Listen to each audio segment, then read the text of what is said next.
My husband told me he married me because he couldn't marry my sister and I was the second choice. I thought we were just arguing. The kind of argument married couples have when something small turns heavy for no clear reason. No yelling, no name calling, just that tight feeling in your chest when words start stacking up instead of letting go. We were standing in our kitchen in New Orleans. The lights were low, dinner plates were still on the counter. The city noise drifted in through the window like it always did. Nothing about that moment felt dramatic. That's what still messes with me. I told him I was tired of feeling invisible. That lately, it felt like I was always competing for space in my own marriage. I didn't even say her name at first. I didn't have to. His face changed before I finished my sentence. He went quiet, too quiet, not defensive, not angry, just tired, like someone who'd been holding their breath for years and finally gave up. I asked him what that look meant. He rubbed his hands together and stared at the floor. I remember noticing how calm he looked. That calm scared me more than yelling ever could. He said, "I never wanted to hurt you." And right then, something inside me dropped, because people don't say that unless hurt is already on the table. I laughed, not because it was funny, because it felt unreal. I told him he was being dramatic. I told him we were just stressed. Work, money, life, normal stuff. He shook his head, and then he said it. "I married you because I couldn't marry your sister." The words didn't hit me all at once. They came in pieces, like my brain was trying to protect me by slowing them down. I asked him to repeat it. I actually thought I'd heard him wrong. He didn't. I didn't scream. I didn't cry. I didn't throw anything. I just sat down at the kitchen table and stared at my hands, waiting for my body to react, waiting for something to make sense. He kept talking, but his voice felt far away, like he was underwater and I was on the shore, watching someone else's life fall apart. At that moment, I realized something that hurt worse than the sentence itself. This wasn't a mistake. This wasn't a slip of the tongue. This was the truth, finally getting tired of hiding. And as I sat there, in the house we'd built, in the life we'd planned, I understood something I'd been avoiding for years. I wasn't his wife.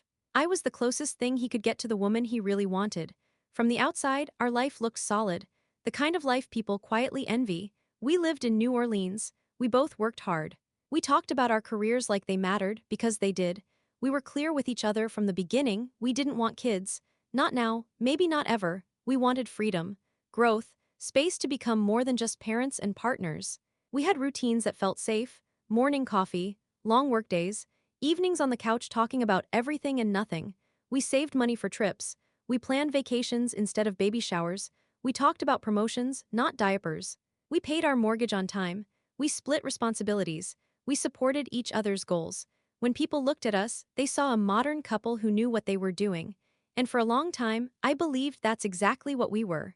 We laughed easily, we hosted dinners, we showed up for each other's work events, he held my hand in public, he told people he was proud of me. There was no obvious crack, no warning sign big enough to make me question the foundation. That's the part that still confuses me. Nothing felt fake at first.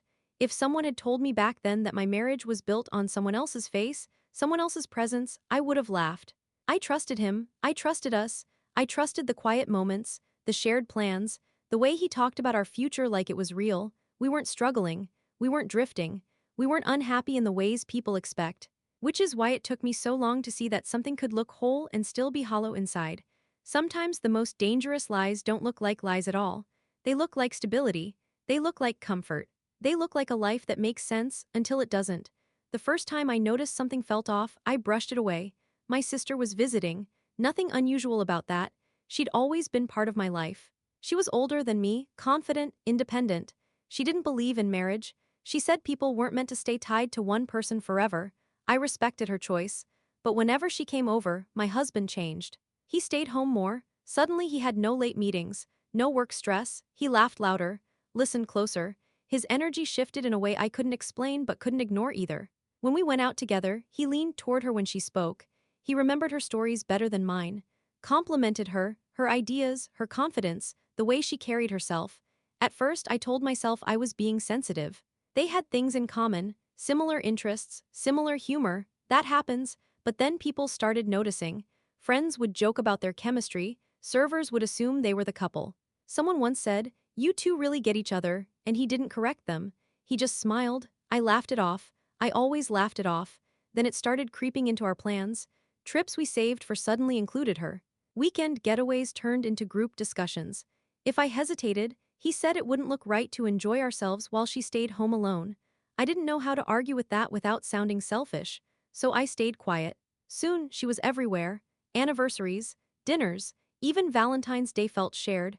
When he bought me a gift, there was always something for her too. I started feeling like I was standing next to my own life instead of living it. Still, I told myself I was wrong. That jealousy was ugly. That trust meant swallowing discomfort. But deep down, a quiet voice kept asking a question I was afraid to answer. Why did my husband look happier when my sister walked into the room than when I did? And no matter how hard I tried to silence that thought, it kept coming back, stronger each time. At some point, it stopped feeling like a coincidence and started feeling like a pattern I couldn't unsee. My sister wasn't just visiting anymore. She was woven into the fabric of our marriage. Every plan we made somehow curved back to her, like our life had an extra center of gravity I didn't belong to. When we talked about taking a trip, his first thought wasn't dates or hotels. It was whether she could come. If I suggested a quiet weekend away, he'd pause and say it wouldn't feel right to leave her behind. He said it casually, like it was the most reasonable thing in the world. I nodded, even when my chest tightened, because I didn't know how to explain that I wanted something to be just ours without sounding small. Dates started feeling crowded even when she wasn't physically there. He'd bring her up in conversation, quote her opinions, laugh about things she'd said earlier in the week. On our anniversaries, he insisted she join us for part of the day. He said it made things more fun, more complete. I smiled through dinners where I felt like a guest watching two people share a private rhythm. What hurt most wasn't that he cared about her, it was how carefully he cared. He noticed her moods, adjusted plans for her comfort. When she spoke, he listened in a way I hadn't felt directed at me in a long time. I started catching myself watching them instead of participating, like I was studying a scene that didn't include me. I told myself I was being unfair. She was my sister. Family mattered. Love didn't have to be divided equally to be real. But late at night, lying next to him while he slept easily, I stared at the ceiling and wondered why I felt so alone in a marriage that looked full. I realized the twist one evening when we were out with friends and someone joked that we acted like a trio instead of a couple. Everyone laughed. My husband laughed the loudest. I forced a smile, but something cracked inside me. That was the moment I understood I wasn't imagining things. I wasn't jealous of my sister. I was losing my place. I had slowly become the third person in my own marriage, orbiting a bond that didn't need me to exist. And once that thought settled in, nothing felt harmless anymore. My birthday was supposed to be simple. Dinner, a quiet evening, just us. I didn't ask for much because I'd learned not to. Expectations felt dangerous by then. Halfway through the night, he mentioned my sister, just a passing comment, something she'd said, something she'd like, and something in me finally broke open. I didn't plan it, I didn't rehearse it. The words came out sharp and fast, carrying years of swallowed feelings. I asked why she always had to be part of everything. Why nothing could ever be just mine. Why I felt like I was sharing my husband with someone who wasn't supposed to be in our marriage. He looked stunned, like he was seeing a stranger. He said he didn't recognize me when I talked like that. That hurt more than anything, because I barely recognized myself either. This wasn't who I wanted to be, but it was who silence had turned me into. Dinner ended early, the ride home was quiet. At home, he didn't argue back, he didn't comfort me, he didn't ask questions, he just shut down like a door quietly closing. In the days that followed, things went back to normal on the surface. Routines resumed. Conversations stayed shallow. He avoided the subject completely, as if my outburst had been a glitch he could ignore. That distance felt colder than any fight we'd ever had. I waited for him to ask what was really wrong. I waited for reassurance, for clarity, for something to hold on to. None of it came. Instead, I felt him pulling away in subtle ways. Less eye contact, less warmth, less effort. It was like I'd done something unforgivable by naming what I felt. The more I tried to act normal, the heavier everything became. I started doubting myself. Maybe I'd overreacted. Maybe I'd hurt him unfairly.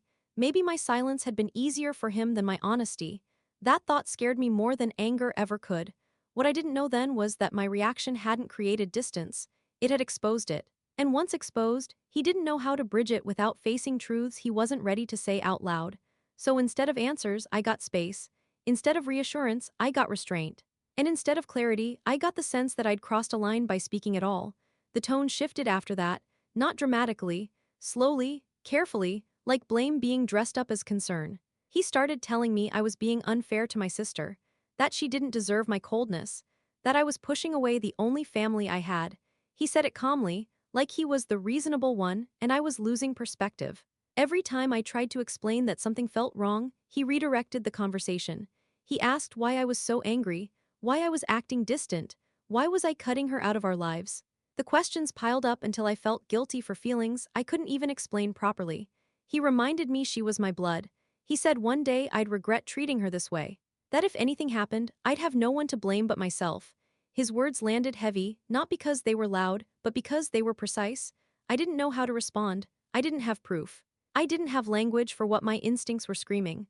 All I knew was that every time he defended her, he did it with a fierceness I'd never felt directed at me. That's when something clicked. This wasn't just about fairness. It wasn't about family values. It wasn't about me being unreasonable. He was protecting something. The way he spoke about her carried urgency, fear, almost panic, like he was guarding a fragile truth that couldn't survive daylight. And suddenly, his anger made sense. Not because I was wrong, but because I was getting too close. I stopped arguing after that. Not because I agreed with him, but because I started watching more closely, listening differently, letting him reveal himself without realizing he was doing it.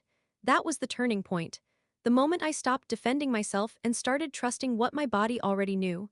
Something was wrong, and it wasn't me. I didn't go looking for proof. I wasn't trying to catch him doing something wrong. But when someone keeps telling you that your feelings are the problem, you start questioning your own reality. One night, while he was in the shower, his phone lit up on the table. I wasn't even thinking, I just looked. What I saw didn't feel shocking at first. It felt confirmed. Messages stretched back months, conversations he never mentioned. Long paragraphs sent late at night, words he hadn't used with me in a long time. My chest tightened as I read them slowly, carefully, like I was afraid the truth would disappear if I rushed. He talked about how hard it was not seeing her, how it hurt pretending everything was normal, how afraid he was that I'd notice if he slipped. In one message, he said it was killing him to keep her at a distance.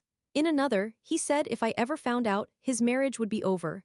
My hands were shaking by the time he came out of the bathroom. I didn't yell, I didn't throw the phone at him, I just asked him to sit down. I told him I'd seen the messages. I told him I didn't want excuses, I wanted the truth, all of it. At first he tried to minimize it, said I was misunderstanding, said nothing had happened. But when I didn't back down, when I told him I already knew more than he thought, his shoulders dropped. The fight left him. He told me it started years ago, before me. He and my sister worked together. The first time he saw her, he said he felt something instant. He called it love at first sight. He told her how he felt. She rejected him, said he wasn't her type, said she didn't date coworkers. He tried again, and again. Every time she said no, then she threw a party, invited people from work. That's where I met him. He said when he saw me, something clicked, not love, recognition, similarity. He said we looked alike, talked alike, carried ourselves in ways that reminded him of her. We connected easily. Dating me felt natural, safe. He admitted he wasn't clear at first why he wanted me so badly. But over time, he understood. Being with me kept him close to her world, close to the life he couldn't have. I asked him if he loved me. He hesitated. That pause told me everything before he spoke. He said he cared for me deeply, that he tried to love me, that he thought love could grow into something real if he committed hard enough. But then he said it. He said he never loved me the way he loved her. That what he felt for her never went away. That marrying me felt like choosing her shadow when he couldn't have the person herself. I sat there, listening to my marriage get rewritten in front of me, every memory rearranged, every promise hollowed out. I wasn't betrayed by an affair. I was betrayed by a truth that had existed from the beginning. And the worst part was realizing how calmly he told me, like this was something he'd already accepted, something he just needed me to catch up to. After he finished talking, there was nothing left to say. The room felt quiet in a way I'd never known before, not peaceful, empty. I replayed our life in my head with new eyes. The way he lit up around her, the way I shrank to make space, the way I kept doubting myself instead of the situation. Suddenly, it all made sense. I wasn't paranoid, I wasn't jealous, I wasn't cruel, I was convenient. I wasn't chosen for who I was chosen for who I resembled, for the access I provided, for how close I could keep him to the woman he really loved. That realization hurt more than anger ever could. But it also gave me something I hadn't had before, clarity. I saw my role clearly for the first time. I was never meant to be his partner. I was meant to be a substitute, a bridge, a way to stay connected to a dream he couldn't let go of. And once I saw that, I knew I couldn't unsee it.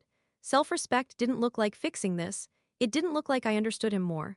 It looked like choosing myself in a story where I was never truly chosen. Love shouldn't make you disappear, and silence shouldn't be the price of staying. If you're listening to this and something feels familiar, Don't ignore it. That quiet discomfort isn't nothing. It's your instincts trying to protect you. Pay attention to the moments you explain away, the feelings you swallow to keep the peace. Half love can look convincing, especially when you want it to be real.